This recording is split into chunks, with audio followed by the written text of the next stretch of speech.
Hi everyone, my name is Eliott Hipeau and I am a quest designer here at Big Bad Wolf Studio. And my mission as a quest designer here is to turn creative, gameplay and narrative intentions into concrete moments of gameplay. Today we're here to talk about the game pillars, the tenets, the guidelines that everyone on a team needs to keep in mind to work in the same direction and deliver the game we want to deliver to the player. For those of you who play the console, it's part of the studio DNA to give player agency. And the first way you're going to feel that is by choosing your own character at the beginning of the game. There's 3 different vampires that you can play, and you will be able to choose in which order you want to play them. Each of these vampires will come with their unique character sheets with their own set of skills and discipline that you will be able to upgrade and modify based on the experience you gain during your quest. And upgrading your characters, skills and discipline will unlock new paths, new way to interact with the world. And of course, these actions will have consequences, small and big, on your character arcs, the story, the plot, the scene you're in, or even the city of Boston. Might be a good moment to talk a little bit more about what we mean as a narrative RPG.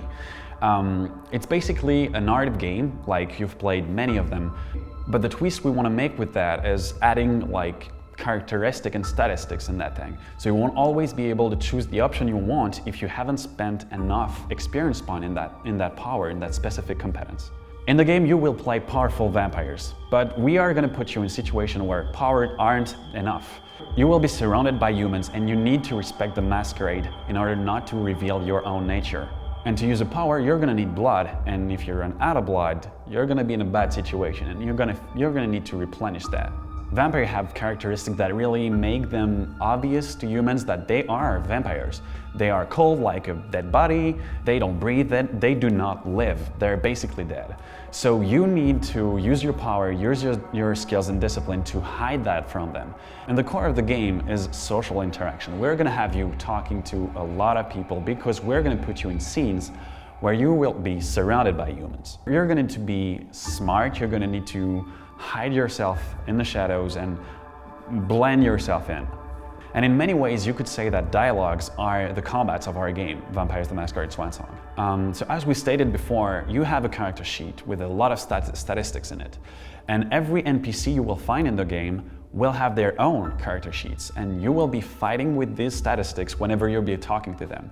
The world of Swansong stars a lot of conspiracy, a lot of secret and shadows. Boston is very much like every city in the world of darkness. There is a lot that's happening below the surface and in high places also. The Boston you will meet when you will start the game is in kind of a crisis. There is like a problem in the blood supply.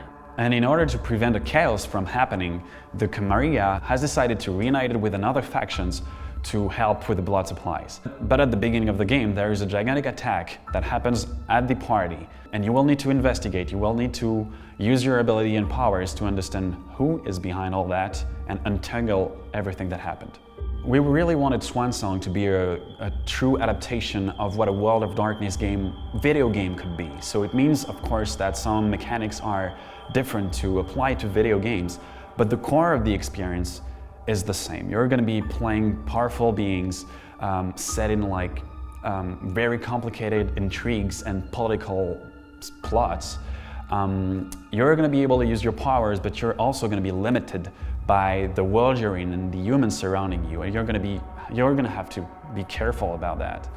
And it is a world where every action you'll take will have consequences on the world. So I think that's all for today. Thank you for tuning in. There will be more videos to come, but if you want to learn more about the project, do not hesitate to follow us on social media, Facebook, Twitter, Instagram, @Vampire Swansong. Thank you and goodbye.